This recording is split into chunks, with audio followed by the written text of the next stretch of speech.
Hi నమస్తే welcome to Myra media నేను మీ సంపత్ ఏపీలో కూటమి ప్రభుత్వం వచ్చి 50 రోజులు గడుస్తున్నా ఈ 50 రోజులలో ఏపీలో ఎలాంటి దాడులు జరుగుతున్నాయో ఎలాంటి అరాచకాలు జరుగుతున్నాయో మన కళ్ళకు కట్టినట్టు అన్ని చూస్తూనే ఉన్నాం సో అదే విధంగా ఏపీలో కొనసాగుతున్న రక్షణ వ్యవస్థ కూడా ఎలా ఉందో మనకు తెలిసిన విషయమే సో దీనికి సంబంధించిన ఒక విషయము జగన్ పై చంద్రబాబు మాస్టర్ స్కెచ్ అడ్డు తొలగించుకోవడమే కూటమి లక్ష్యమా అనే ఒక వ్యవహార శైలిని అయితే మనం చూడబోతున్నాం ఏ ప్రభుత్వం ఉన్నా కూడా ఎప్పుడైతే కూటమి ప్రభుత్వం అధికారంలోకి వచ్చిందో ఇంతకుముందు గత పాలకుడు చేసిన అంటే వైఎస్ జగన్మోహన్ రెడ్డికి ఉన్న సెక్యూరిటీని తొలగించడం సెక్యూరిటీ అనేది ఒక ప్రధాన ప్రతిపక్ష నాయకుడైనా ఒక సీఎం హోదాలో ఉన్న ఏ లీడర్ కైనా కూడా సెక్యూరిటీ అనేది చాలా ఇంపార్టెంట్ అలాంటి సెక్యూరిటీని ఎప్పుడైతే చంద్రబాబు అధికారంలోకి వచ్చాడో తనకున్నటువంటి అధికారాన్ని ఉపయోగించి జగన్మోహన్ రెడ్డి సెక్యూరిటీని తొలగించడంపై జగన్మోహన్ రెడ్డి ఏపీ హైకోర్టులో ఒక పిటిషన్ వేసిండు ఇలాంటి నోటీసులు లేకుండా నాకున్న సెక్యూరిటీని తొలగించారు దాన్ని సరిదిద్దండి మళ్ళీ దాన్ని పునరుద్ధరించండి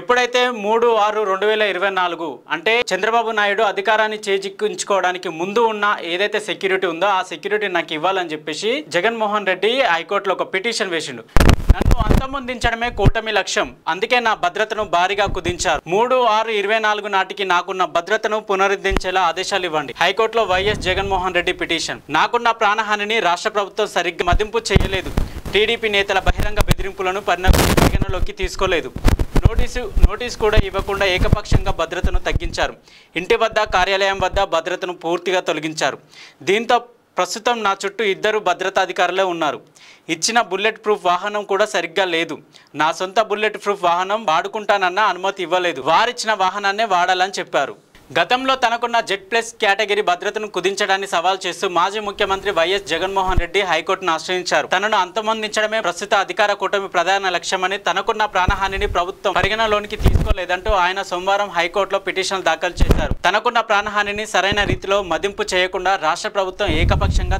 తన భద్రతను కుదించిందని ఈ నేపథ్యంలో 3/6/2024 నాటికి తనకున్న భద్రతను పునరుద్ధరించేలా ఆదేశించాలని ఆయన తన పిటిషన్లో కోర్టును కోరారు అంతేగాక పర్సనల్ సెక్యూరిటీ ఆఫీసర్లు కౌంటర్ రాష్ట్రాల టీమ్స్ జామార్లు సైతం అందుబాటులో ఉంచేలా ఆదేశాలు ఇవ్వాలని అభ్యర్థించారు తన భద్రత కుదింపు విషయంలో చట్టం నిర్దేశించిన ప్రమాణాలకు రాజ్యాంగ అధికారాలకు విరుద్ధంగా రాష్ట్ర ప్రభుత్వం వ్యవహరించిందని జగన్ తన పిటిషన్లో పేర్కొన్నారు నన్ను ప్రమాదంలోకి నెట్టేందుకే ముఖ్యమంత్రిగా ఉన్నప్పుడు నాకున్న Z+ భద్రతను ఇప్పుడు కూడా కొనసాగించాలని కోరుతూ మా పార్టీ ఇప్పటికే కేంద్ర ప్రభుత్వానికి లేఖ రాసింది రాష్ట్ర ప్రభుత్వం చర్యలు నిర్ణయాలు అధికారుల కూటమి లక్ష్యాలకు అనుగుణంగా ఉన్నాయి నన్ను ప్రజల నుంచి దూరంగా ఉంచేందుకే వ్యక్తిగతంగా నేను దాడులకు గురయ్యేలా చేయడమే కూటమి ప్రభుత్వ ప్రధాన ఉద్దేశం రాష్ట్రంలో గత 2 నెలలుగా యథేచ్ఛగా వ్యవస్థీకృత రాజకీయ హింస కొనసాగుతుంది ఇంత జరుగుతున్న పోలీసులు పెద్దలు చోద్యం చూస్తున్నారు ఈ నేపథ్యంలో నాకున్న ప్రాణహానిని సరైన కోణంలో మదింపు చేయలేదు ప్రజాసేవలు రాజకీయ జీవితంలో రాజ్యాంగ పదవుల్లో ఉన్న వారికి భద్రతను కల్పించాల్సిన బాధ్యత రాష్ట్ర ప్రభుత్వంపై ఉందని హైకోర్టు గతంలో స్పష్టమైన తీర్పునిచ్చింది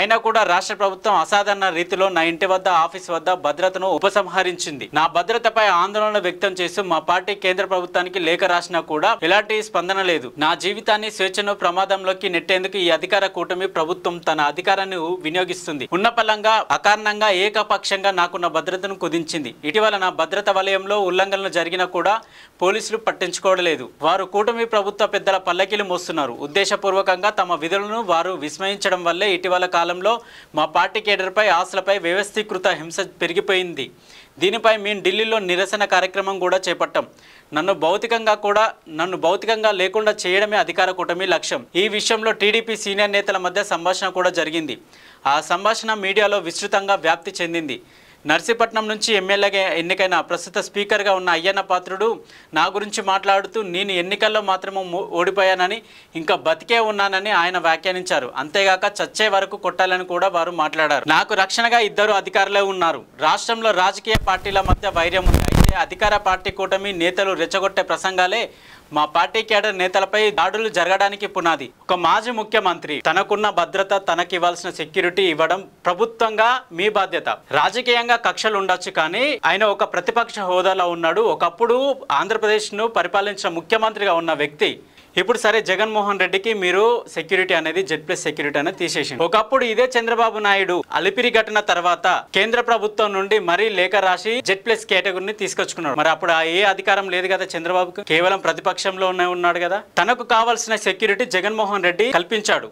చంద్రబాబుకు ఏదైతే Z+ సెక్యూరిటీని కొనసాగించాడో ఇప్పుడు అదే సెక్యూరిటీని కూడా మాజీ ముఖ్యమంత్రి హోదాలో ఉన్న వైఎస్ జగన్మోహన్ రెడ్డికి కల్పించడంలో మీ అభ్యంతరం ఏంది? మీరు ప్రతిపక్షంలో ఉన్నప్పుడు, సీఎం హోదాలో లేనప్పుడు మీరు తెలంగాణలో ఉన్న, ఆంధ్రప్రదేశ్లో ఉన్న మీ చుట్టూ Z+ సెక్యూరిటీ కొనసాగించారు. ఇప్పుడు అదే జగన్మోహన్ రెడ్డికి ఇవ్వడంలో మీకు ఎందుకు అంత సంకోచిస్తున్నారు? మీరు అధికారంలో ఉండి ఒక మాజీ ముఖ్యమంత్రికి ఇవ్వాల్సిన గౌరవం మీద అలిపిరి ఘటన తర్వాత మీకు ఎందుకు Z+ సెక్యూరిటీ ఇవ్వాల్సి వచ్చింది? ఒక పార్టీని నడిపిస్తున్న ఒక నాయకుడు కాబట్టి మీకు Z+ సెక్యూరిటీ ఇవ్వడం జరుగుతుంది. గత 20 సంవత్సరాల నుండి ఇప్పటి వరకు కూడా మీకు ఏ రోజు కూడా సెక్యూరిటీని తొలగించిన వాయినాలు లేవు. మరి ఎందుకు ఇంత కక్షపూరితమైన రాజకీయం జగన్మోహన్ రెడ్డి మీద? ఒక ప్రతిపక్ష నాయకుడు హోదాలోనే ఉన్నాడు కదా. 2003లో జరిగిన అలిపిరి ఘటన తర్వాత Z+ సెక్యూరిటీ అనేది చంద్రబాబుకి కంటిన్యూ చేసింది ఇప్పటి వరకు. మీ కుటుంబంలో ఏ అధికారం లేకున్నా, ఎమ్మెల్యే కాకపోయినా, ఎంపీ కాకపోయినా కూడా మీ కొడుకు నారా లోకేష్ కి అయితే సెక్యూరిటీ ఇప్పించుకున్నారు కదా, మీ మనవనికి సెక్యూరిటీ ఇప్పించుకున్నారు కదా. ఎందుకు మరి? మీరు బయటికి వెళ్ళినా కూడా మీకు సెక్యూరిటీ ఉండాలి. అదే ప్రతిపక్ష నాయకుడు బయటికి వెళ్తే సెక్యూరిటీ ఉండద్దా? వినుకొండలో జరిగిన ఘటనకు సంబంధించి రషీద్ కుటుంబాన్ని పరామర్శించడానికి వెళ్ళేటప్పుడు తనకిచ్చినటువంటి బుల్లెట్ ప్రూఫ్ కారే నిదర్శనం.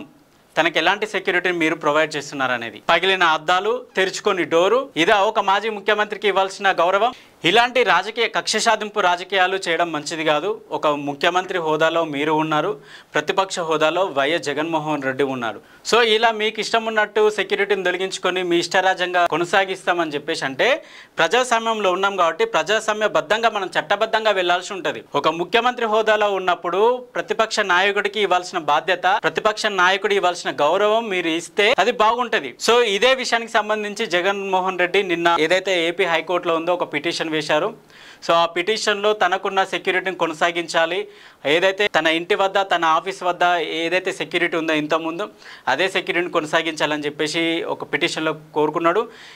అదే దీనికి సంబంధించి మళ్ళీ జామర్ని, తనకు సంబంధించిన బుల్లెట్ ప్రూఫ్ కార్ని కూడా ప్రొవైడ్ చేయాలి. పాత బుల్లెట్ ప్రూఫ్ కార్ని, పాత జామర్ని తను కొనసాగించాలని చెప్పేసి పిటిషన్లో పేర్కొన్నట్టుగా మనకు ఉన్న సమాచారం. రేపు విచారణకు రానున్న సందర్భంగా ఏపీ హైకోర్టు కూడా ఎలాంటి నిర్ణయం తీసుకోబోతుందో, అంటే అధికార పక్షానికే సమర్థిస్తుందా లేకపోతే ప్రతిపక్ష నాయకుడితో ఏమైనా ఏకీభవిస్తుందా అనేది రేపు జరిగే విచారణలో తెలుస్తుంది. ఏది ఏమైనా కూడా ఒక ప్రతిపక్ష నాయకుడికి సెక్యూరిటీ ఇవ్వడం మీ బాధ్యత. సో చూద్దాం రేపు ఏం జరగబోతుంది. సెక్యూరిటీ ఉంచుతారా లేకపోతే తన సొంత సెక్యూరిటీకి ఏమైనా పర్మిషన్ ఇస్తారా, లేకపోతే ప్రభుత్వం నుంచి ఏమైనా ఇంకా ఎక్కువ సెక్యూరిటీ పెంచే ఛాన్స్ ఉంటుందా, లేదా ఎలాంటి నిర్ణయం తీసుకోబోతుందో రేపు తెలిసే అవకాశం ఉంది. సో చూస్తూనే ఉండండి మైరా మీడియా. నేను మీ సంపత్. Thank you.